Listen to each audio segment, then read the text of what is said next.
In another video, I showed you how to make a glass erase blackboard. In that video, I talked a little bit about the type of markers you will need. In this video, we'll take a closer look at these markers, how to prep them, use them, and store them. My friend who showed me how to make this board told me to use Bistro Liquid Chalk markers. He said Bistro markers were the only ones he found that showed up with the brilliant color on a blackboard. Marve Uchida manufactures these and refers to the line of products as Bistro Chalk markers. They're water-based, so you can erase them from a non-porous surface with just a damp cloth. Another brand I found is Magic Chalk markers.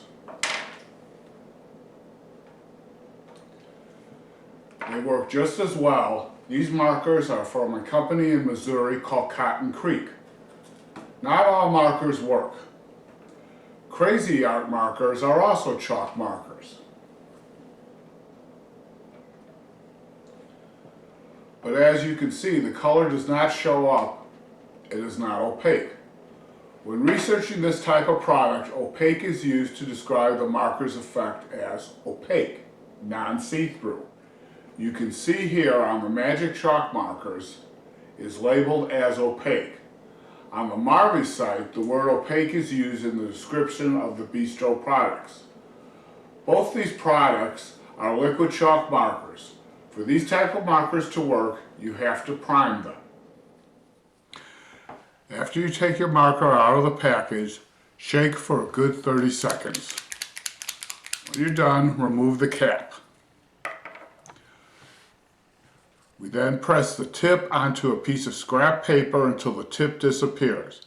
After about 30 seconds, or when you start seeing the liquid chalk coming out of the pen, lift the marker and you should see the paint fill up. There we go.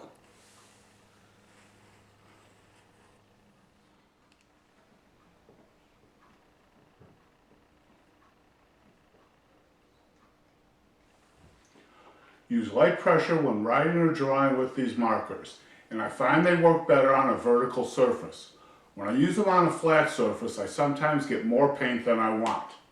When you finish, always cap them tightly and store them horizontally so the liquid remains level. Thanks for watching.